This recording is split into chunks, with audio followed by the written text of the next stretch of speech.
What I want to talk about is taking water from rivers, and in particular building of dams and irrigation of rivers. I also want to talk about, very briefly, lessons from other parts of the world, and a familiar theme for some of us anyway, learning from our patch, the Murray-Darling Basin. And I guess ultimately I set myself the task of saying, where will we be in 20 years' time in the Lake Eyre Basin in 2033? And what will our wetlands be like? Just a little bit of a 101 in taking water from rivers. Now, just, you might have, I've got a couple of these graphs, but so on the left-hand side on the y-axis there is environmental flow. There's a lot said about environmental flow, and people tend to think about environmental flow being, you know, all of the things that's going on in the Murray-Darling. But it's important to look at from the top of the catchment on the left-hand side to the bottom of the catchment. Now, and a percentage over time, up to 100%. If you look at where we are in places like the Lake Eyre Basin rivers, we've still got pretty much 100% of our flow. It doesn't matter where you go on the river system. If you go to a Murray-Darling Basin river, where in fact you have a lot of extraction in the middle of the river, by the time you get down to the bottom end and right at the mouth of the Murray-Darling, you're around about 28% of natural flows. That's what happens when you take water out of a river. You start to see that sort of curve. This is not something new. This is not something that we've never known before.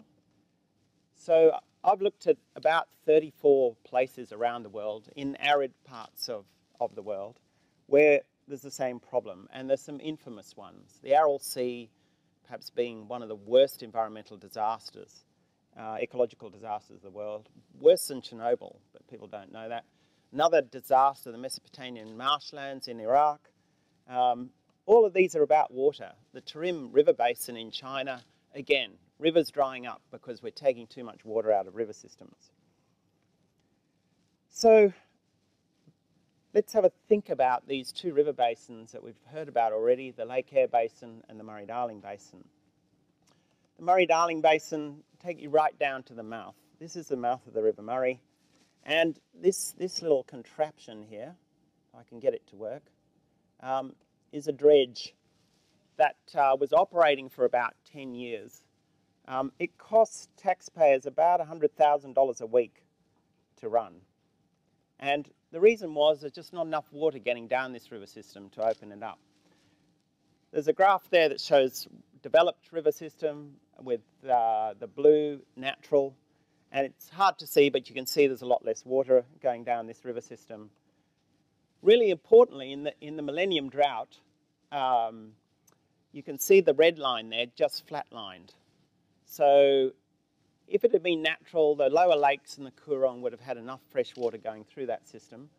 But because it was being overdeveloped, there was very little water getting down there. And we almost fell off the cliff in terms of that ecosystem.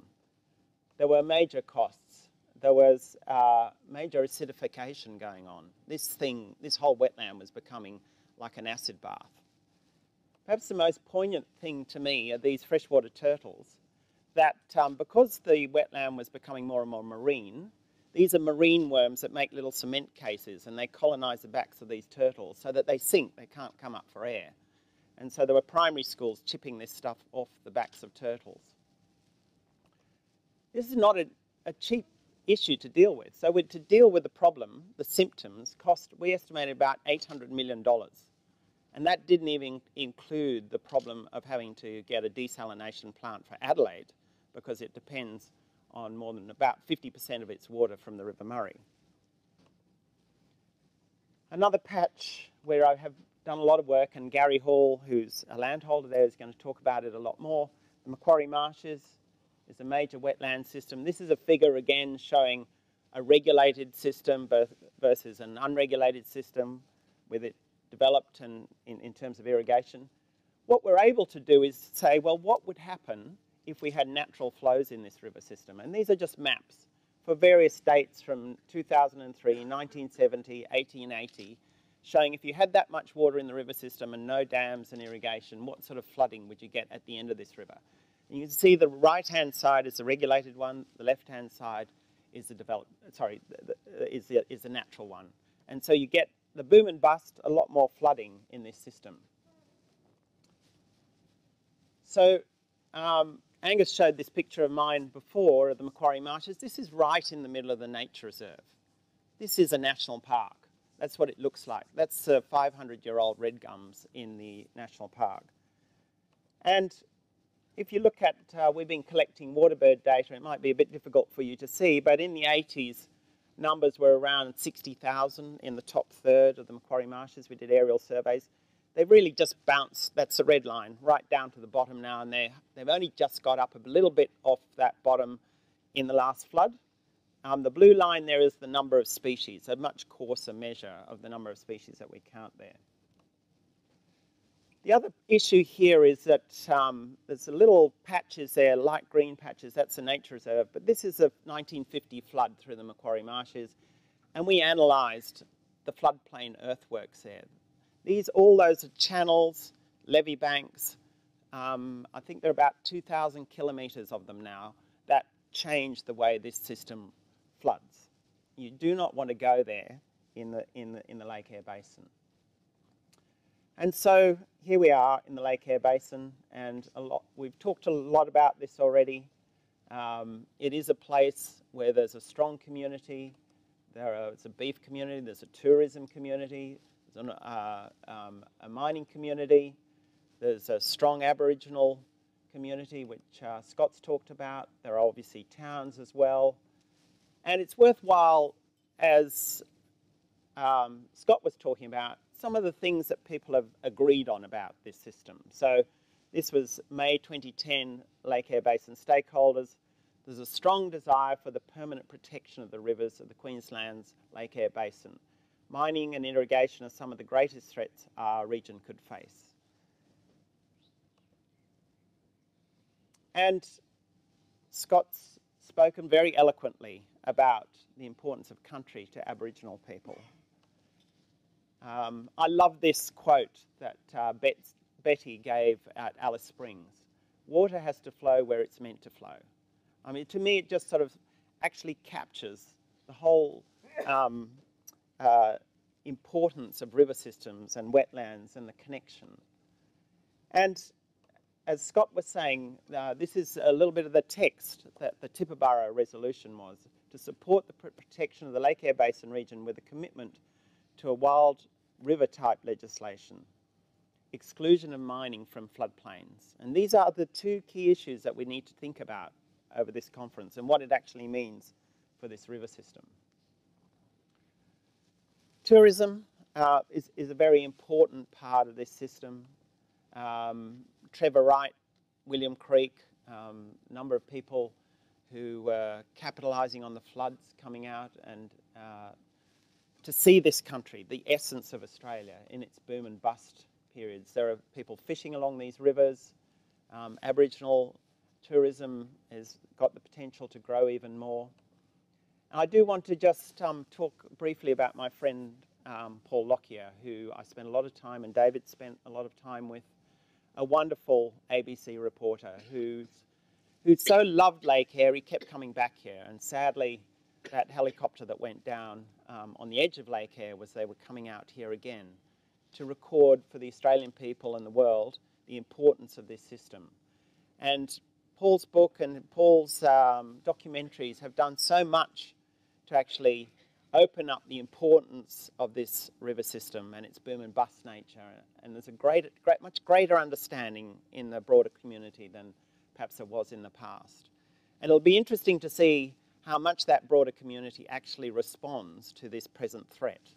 I think one of the frustrations, about this issue is, in fact, it can be seen as a very local issue, dealt locally within Queensland, but really this river system is an Australian icon. It is many of the states and the wetlands in the states and territories are dependent on the flows in this river system. but lots of people around Australia care very deeply about this river.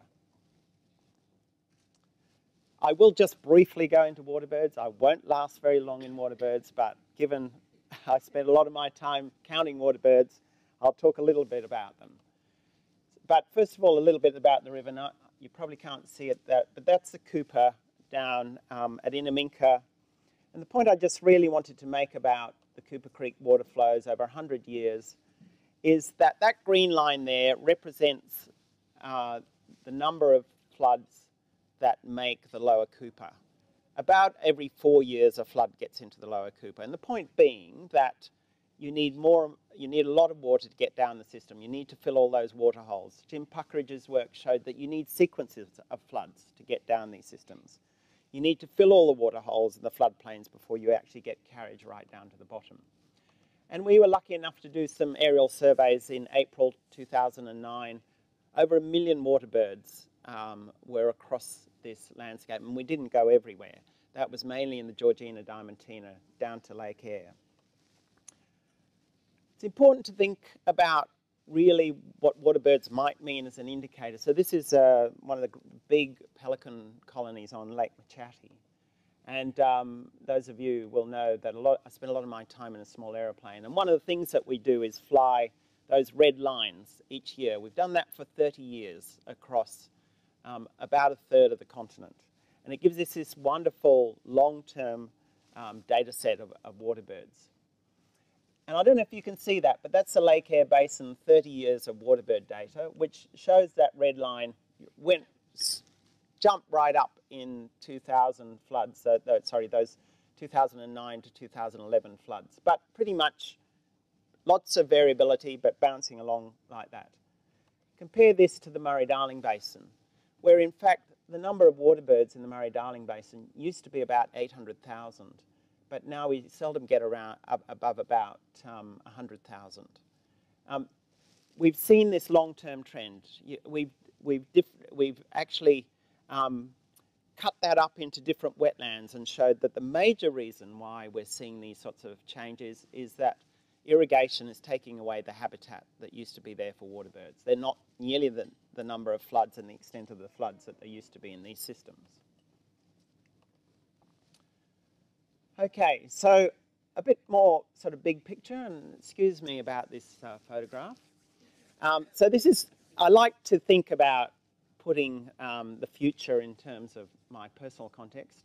So that's me, in case you didn't know, and why I would ever bought a pair of shorts like that, I'm not quite sure. That was 20 years ago, so that little girl there is my daughter, who's now 25. And it's a nice way to sort of think about where we might be in another 20 years' time. So this is about 20 years ago. My grandfather on the right is dead, and my father on the, in the middle there is about 80. But when you think about it, this is a world population. And so what I've put there is my grandfather, bottom left there, and he died in the 90s. So that bottom blue line, that's where the population was about 3.5 billion world population. In my lifetime, it's gone from about 3 billion to about 7 billion. And so we have this huge driver out there. And we hear our politicians talking about feeding the world, the food bowl of Asia, and that's where a lot of the push is coming, I guess, for things like irrigation. So, and the problem is, we eat everything, we consume everything. So inevitably, we're going to be eating into our natural capital. There'll be always pressure. So in 20 years' time, we're currently above 7 billion, we'll be 8.3 billion across the world. And that will create pressure on this river system forever. That's why this is so important. A little bit of irrigation will very soon turn into much more irrigation as people say we need to feed the world, we need to clothe the world, and we need to develop our water resources. And so if we think about the Lake Eyre Basin in 2033, I think we've got a choice here. We're back here thinking about, and as Minister Cripps has talked about, to develop alternative strategies. I'm not quite sure what that means, to allow sustainable development, and he has talked a lot about small-scale irrigation. So it's worthwhile having a bit of a think back to one of my figures about environmental flow and thinking about the regulated river right to the free-flowing river on the right, which is like the Lake Eyre Basin rivers. And you will see that environmental flow is pretty low as a percentage and pretty high for free-flowing rivers on the right there.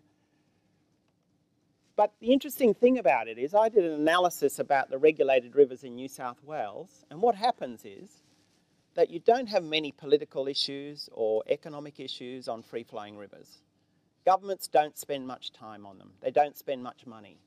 But they spend a hell of a lot of money. There's a hell of a lot of politics. And Gary might talk a little bit about this in terms of the Macquarie. But once you start regulating rivers, there's social disharmony, not to mention some of the issues about ecological impacts. So the Lake Eyre Basin in 2033, it could look like this. Pretty much with all those little green dots could be small-scale irrigation across the Lake Eyre Basin. The red dots might be mining that's developing in some of those floodplains, and the Lake Eyre Basin, the Lake Eyre and the Coongie Lakes may be a major problem in terms of Ramsar international listing because the governments are worried about less water getting down into these systems, and the implications for the Queensland government and the Australian government will be some of the international forums we will go to will raise this issue once we have that water and floodplain development. Or we could have something like this, where in fact we have a little bit of mining that's developed off the river systems, perhaps a little bit of current irrigation that's on the system, and we have much more, I guess, of what I would regard as a sustainable development. The other thing that Angus mentioned, it's quite a small figure there, but the edge of that figure is 2030.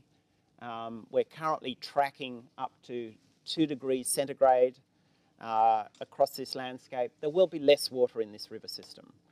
So whatever we see will have less water because it'll evaporate more.